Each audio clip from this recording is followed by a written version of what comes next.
Don't you dare open your mouth tonight, Arthur, my wife Evelyn hissed, pushing me into the shadows of the ballroom. You are here as a prop.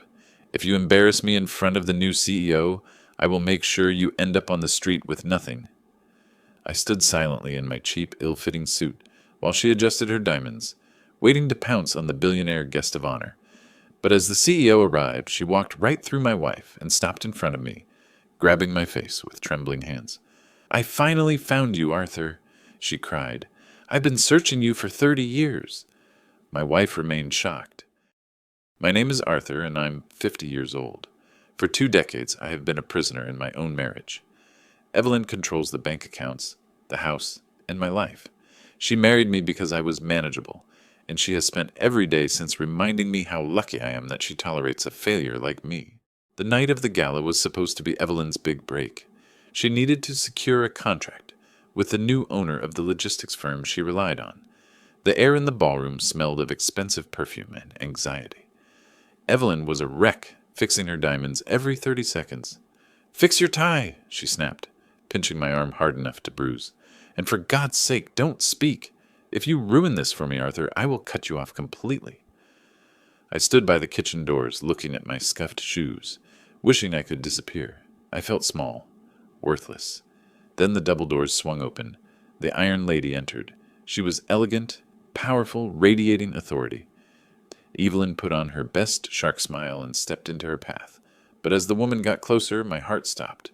It wasn't a stranger. It was Julia, the girl I had been forced to leave 30 years ago because her father threatened to destroy her life if I stayed with her. The silence in the ballroom was absolute. 300 of the city's wealthiest elites were watching. Their champagne flutes paused halfway to their mouths. But I didn't see them. I only saw her. Julia looked different, yet exactly the same. The years had sharpened her. The soft girl who used to read poetry to me by the river was gone, replaced by a woman made of steel and diamonds. Her hair, once a wild mess of curls, was now styled in a sleek, powerful cut. Her dress was a deep midnight blue that seemed to absorb the light around her, but her eyes, those piercing, intelligent green eyes, hadn't changed. They were filled with tears. "Arthur," she whispered again, her voice cracking the silence. Beside her, Evelyn made a noise that sounded like a dying engine. "Excuse me?" Evelyn said, her voice high and tight. She tried to step between us, her instinct to control the situation overriding her shock. "Ms. O'Sterling, I believe there has been a mistake. This is just my husband. He's nobody. We're here to discuss the logistics merger." Julia didn't even blink. She didn't look at Evelyn. She didn't acknowledge Evelyn's existence. Her hands were still cupping my face, her thumbs brushing against the rough stubble on my cheek. "You look tired, Artie," Julia said softly. The nickname hit me like a physical blow. Nobody had called me Artie in 30 years. I am, I managed to croak out. My voice sounded rusty, unused. Evelyn grabbed my arm, her nails digging into my bicep through the cheap fabric of my suit. "Arthur, step back. You're bothering Miss Sterling." She looked at Julia, her smile straining at the edges. "I'm so sorry, Miss Sterling. Arthur is not quite himself. He's a bit simple. If we could just move to the VIP table, I have the projections ready for..." Julia finally turned her head.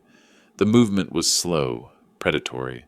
When her green eyes locked onto Evelyn, I felt the temperature in the room drop 10 degrees. "Remove your hand from him," Julia said. Her voice wasn't loud, but it carried across the room like a crack of thunder. Evelyn froze. "Excuse me?" "I said," Julia repeated, her voice dropping an octave, "remove your hand from him now." Evelyn snatched her hand back as if she'd been burned. She looked around the room, realizing everyone was watching. Her face flushed a deep, ugly red. I was just guiding him. He gets confused." "He doesn't look confused to me," Julia said, turning back to me. She took my hand, interlacing her fingers with mine. Her skin was warm, soft, real. "He looks like a man who's been waiting." "Waiting?" Evelyn let out a nervous, high-pitched laugh. "Miss Sterling, really, this is absurd. Arthur is unemployed. He's been living off my charity for 20 years. I don't know how you know him, but surely..." "Charity?" Julia cut her off. She stepped closer to Evelyn, towering over her in her heels. "You think you provide him charity? You, who built your little shipping empire on the back of a loan my father denied you 3 times until you forged a guarantor?" The color drained from Evelyn's face completely.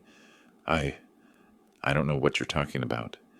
We have a lot to talk about, Mrs. Vance, Julia said coldly, but not here, and not while you are breathing the same air as him. Julia turned to the crowd. She raised her voice, addressing the room. The merger discussions are canceled for the evening. I will be leaving, and Arthur is coming with me. She pulled me forward. For a second I resisted. The habit of obedience was so deep, so ingrained in my bones, that the idea of walking away from Evelyn felt illegal. I looked at my wife. She was trembling with rage and fear, her eyes promising a hellish punishment when we got home. Arthur, Evelyn hissed, low enough that only I could hear. If you take one step with her, don't bother coming back. I will lock the doors. I will burn your clothes. You will have nothing. I looked at Evelyn. I looked at the woman who had spent 20 years making me feel like a parasite. Then I looked at Julia, who was looking at me like I was the most important thing in the universe. Okay, I said. Evelyn's jaw dropped. What? I said okay, I whispered. I squeezed Julia's hand. Let's go. As we walked out of the ballroom, leaving Evelyn standing alone in the center of the whispering crowd, I felt a strange sensation in my chest. It was a feeling I hadn't felt in decades. Hope. The limousine was quiet. It smelled of leather and jasmine. I sat on the opposite seat from Julia, unable to stop staring at her. I felt dirty in my cheap suit, ashamed of the gray in my hair and the lines on my face. I was a broken man, and she was a queen.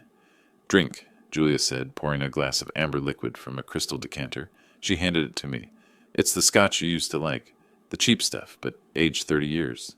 I took a sip. It burned, then soothed. How did you find me? I asked.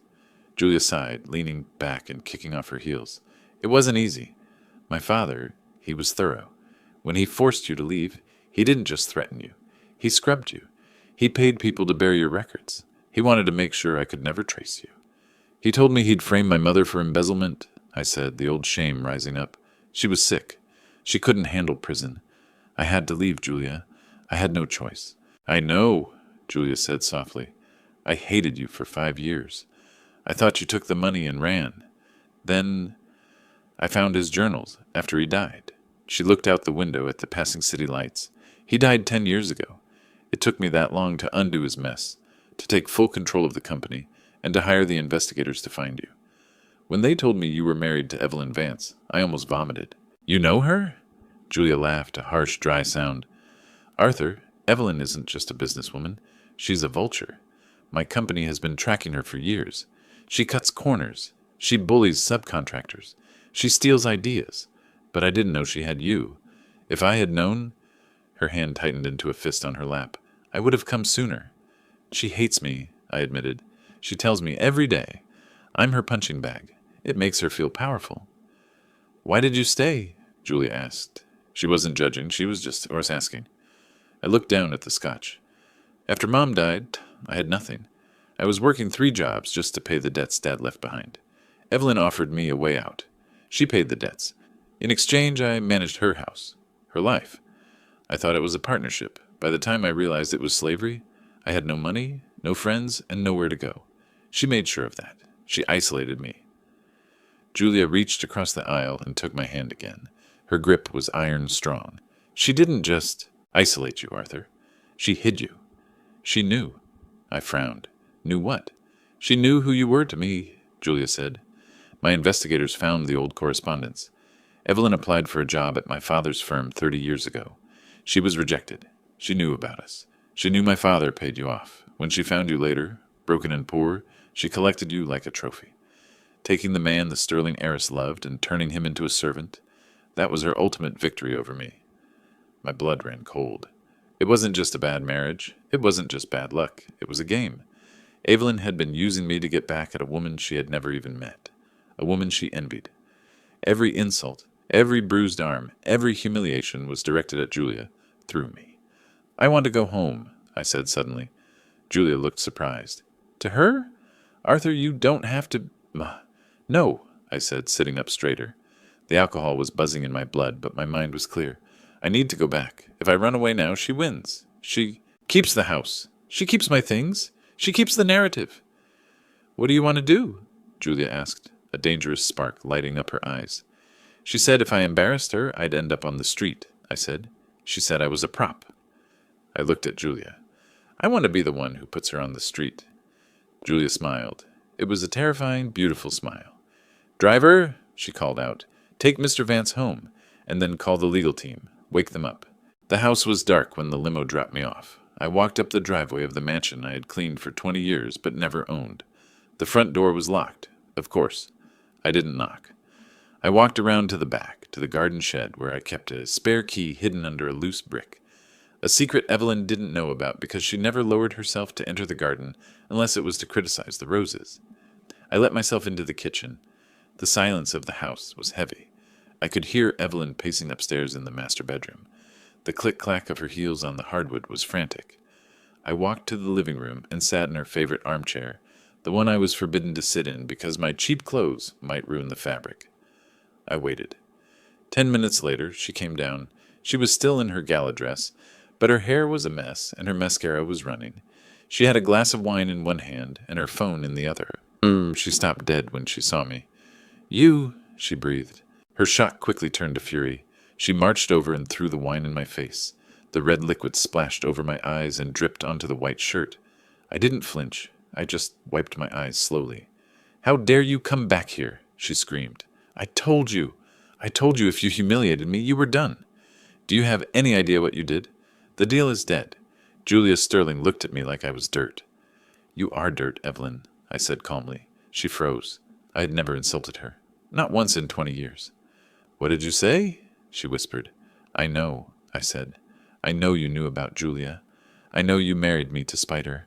I know I was just a trophy for your ego. Evelyn stared at me, her chest heaving. Then she laughed. It was a cruel, sharp sound. So? So what if I did? You were pathetic, Arthur. You needed saving. I gave you a roof over your head. I gave you a purpose. And look at you. You think, because your old girlfriend smiled at you, you're suddenly a man. She'll get bored of you. Just like I did, you're a failure. Maybe, I said, standing up, but I'm not your failure anymore. Get out, she shrieked, pointing at the door. Get out of my house. You have nothing. No money, no cards, nothing. I'll call the police and say you attacked me. Go ahead, I said, but you might want to check your email first. Evelyn frowned. What? Julia's lawyers sent you something about 5 minutes ago, I lied. I didn't know if they had yet, but I trusted Julia. Evelyn scrambled for her phone. She tapped the screen, her hands shaking. As she read, her face went from red to a ghostly white. The glass of wine slipped from her fingers and shattered on the floor, staining the expensive Persian rug. This isn't legal, she stammered. What is it? I asked, stepping closer. I enjoyed the fear in her eyes. It was a new look for her. She's calling in the loans, Evelyn whispered. The warehouse loans. The fleet expansion. Sterling Holdings bought the debt from the bank an hour ago. They're demanding full repayment within 24 hours.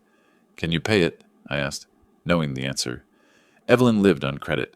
She was leveraged to the hilt to maintain her lifestyle. It's $4 million, she whispered, her voice trembling. The reality of the sum hung in the air between us like a guillotine blade. I don't have $4 million liquid. The accounts? I moved things around. It's tied up. Then I guess they'll take the collateral, I said, my voice void of any sympathy. Which is this house, isn't it? The mansion you prize above everything else. Evelyn looked up at me, terror finally replacing the anger in her eyes. She scrambled up from the chair, reaching out with a desperate hand but stopping short of touching me. Arthur, you have to talk to her. She's doing this because of you. She listens to you. Tell her to stop. We'll work something out. I'll change, I promise. I'll give you a monthly stipend so you have your own money. I'll let you move out of the servants' quarters. You can have the guest room upstairs with the balcony. I looked at the woman who had made me sleep in a small, drafty room off the kitchen for a decade, right next to the pantry. The woman who made me ask for permission to buy toothpaste or new socks. The woman who had stripped me of every ounce of dignity I possessed, only to try and sell it back to me now that she was cornered. No, I said simply. I turned and walked toward the stairs, my steps heavy but determined. Where are you going? She screamed, her voice cracking into hysteria. To pack, I said without looking back. I'm leaving, Evelyn, and I'm taking the dog. I spent the night at the Ritz-Carlton. Julia had booked the presidential suite, a sprawling expanse of silk, velvet, and marble that cost more per night than I used to make in a year. I didn't sleep in the king-size bed. It felt too soft, too open. Instead, I slept on the couch, staring at the high, ornate ceiling, trying to process that I was free.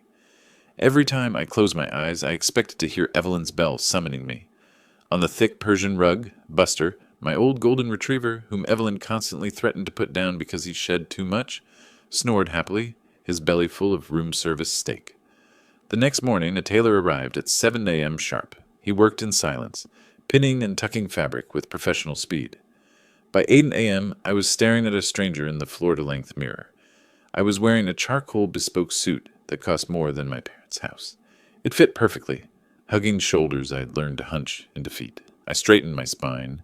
I saw a man who looked like he belonged in the world, not hidden in its shadows. Julia picked me up at 8:30. She looked dangerous and radiant. "Ready?" she asked, her hand resting gently on my arm. "For what?" "To twist the knife," she said with a cold, satisfied smile. We drove to Evelyn's office, a sleek glass monolith downtown. For 20 years I had never been allowed inside. Evelyn said my presence would lower the tone, that I was an embarrassment to her corporate image. Today I was walking in the front door. We walked into the lobby. The receptionist, a young woman who looked terrified, scrambled to stop us.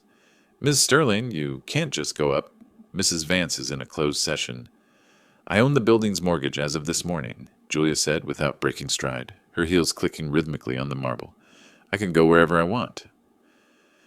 The elevator ride to the executive floor passed in a suffocating silence, the air heavy with the impending destruction of Evelyn's world. When the doors slid open, revealing the hushed corridor of power she had forbidden me from entering for 20 years, I didn't flinch.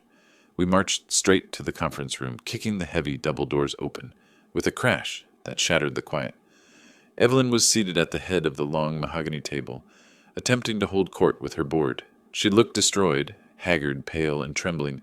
Her eyes were red-rimmed holes in a gray face. She clearly hadn't slept a wink.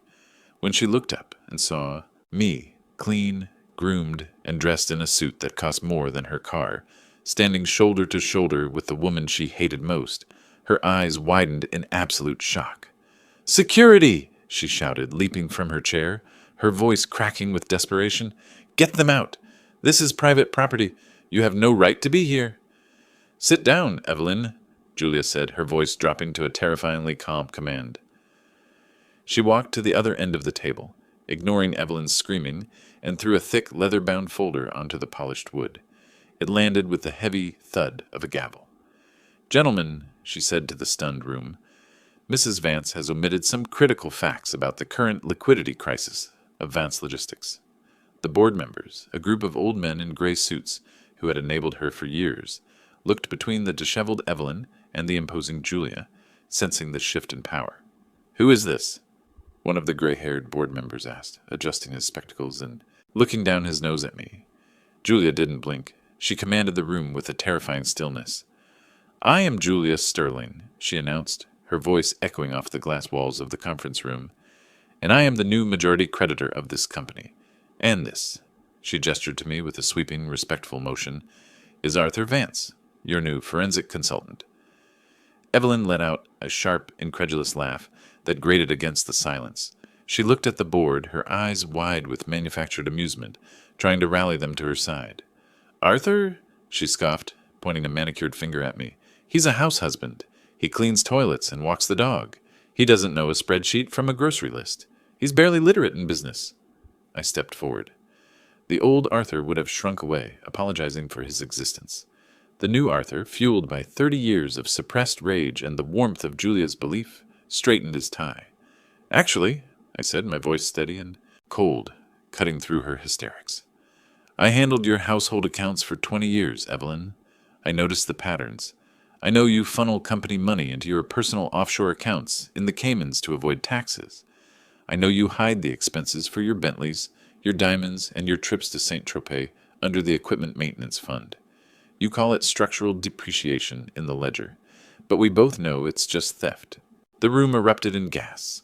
The board members turned to one another, murmuring frantically.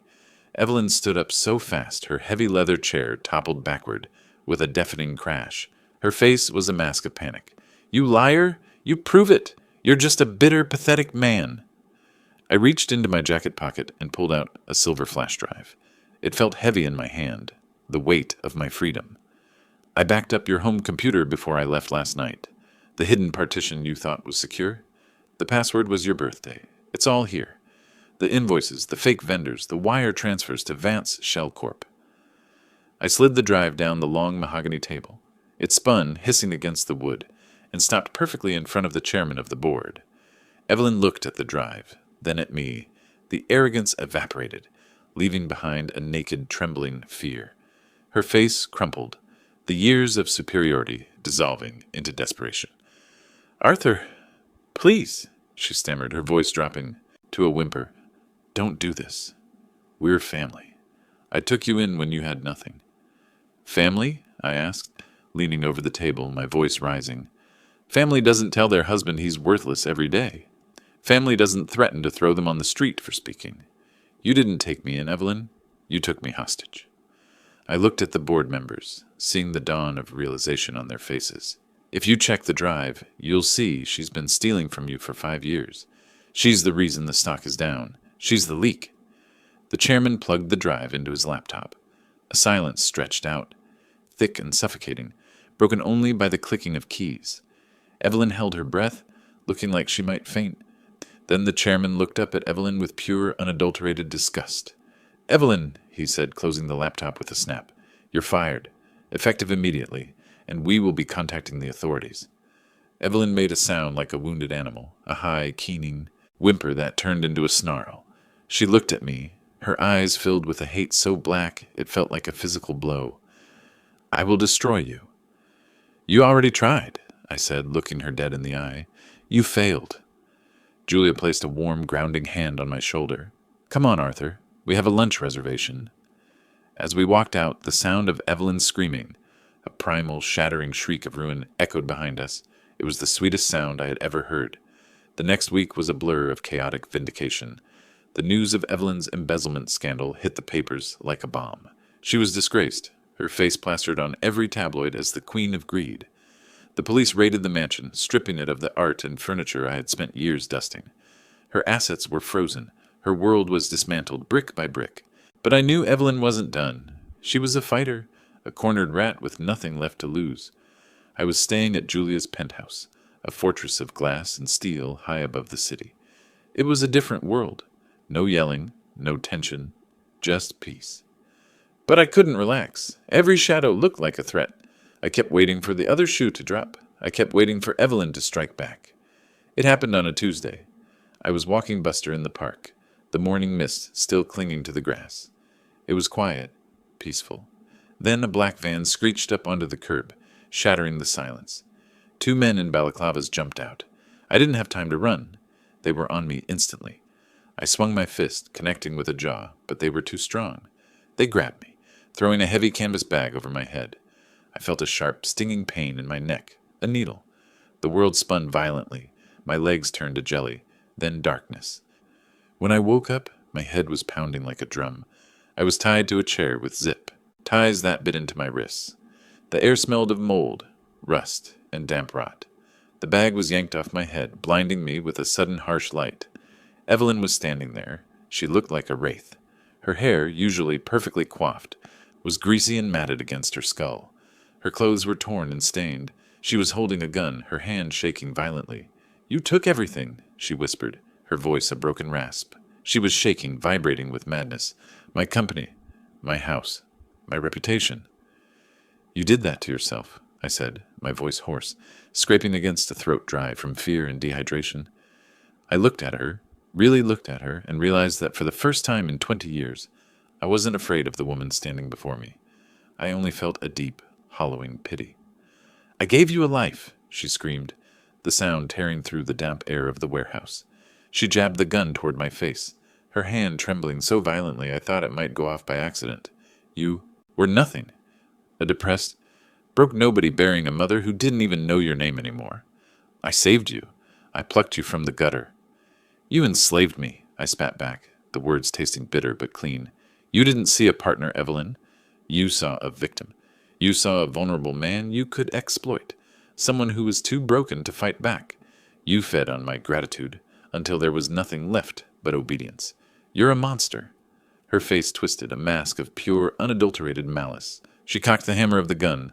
The mechanical click echoed loudly in the silence. Well, now I'm a monster with nothing to lose, she hissed. I'm going to kill you, Arthur. And then I'm going to send a photo of your corpse to that bitch Julia. I want her to see what her charity cost you. You won't get near her, I said, my voice steady despite the gun barrel leveled at my forehead. Watch me, she smiled, a crazy, broken smile that didn't reach her dead eyes. But first, you hurt. She raised the gun, aiming not for my head, but for my stomach. She wanted it to be slow. I closed my eyes, taking a final, shuddering breath. I didn't pray. I just thought about Julia. I thought about the way she looked at me in the limousine, like I was precious. I was glad I had seen her one last time. I was glad I had finally stood up. Crash! The sound was deafening, like the sky splitting open. The metal rolling doors of the warehouse didn't just open, they exploded inward, buckled by the force of a reinforced tactical vehicle ramming through the steel. Dust and debris filled the air. A blinding white light flooded the gloom, followed instantly by the chaotic, terrifying roar of a raid.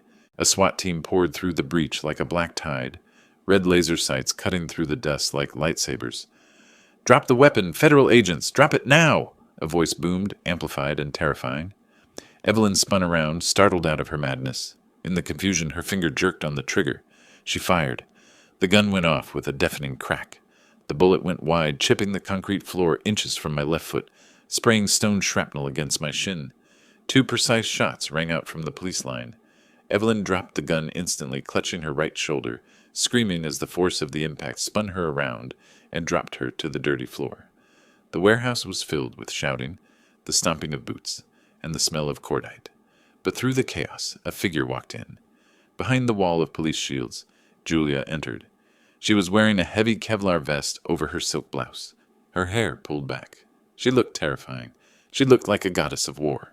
She walked right past the shouting police, right past the screaming, bleeding Evelyn, and knelt beside me. She didn't look at anything else. She pulled a serrated knife from her belt and sliced through the zip ties, binding my wrists in one fluid motion.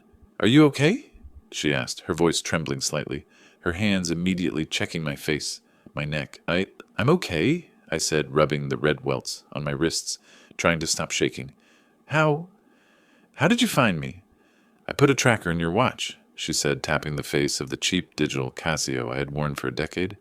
I knew she was desperate. I knew she would try something. I've had a private security team on you 24/7 since you left the hotel. They were just a minute behind you at the park. She grabbed my arm and helped me stand. My legs felt weak, but her grip was iron. The police were cuffing Evelyn, reading her rights over her sobbing. She was broken, bleeding, and utterly defeated. As we walked past her, Evelyn looked up. Her eyes were filled with tears, blood, and a profound confusion. Why?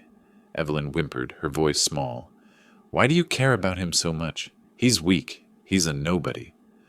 Julia stopped. She looked down at the woman who had tormented me for half a lifetime. He survived you for 20 years, Evelyn?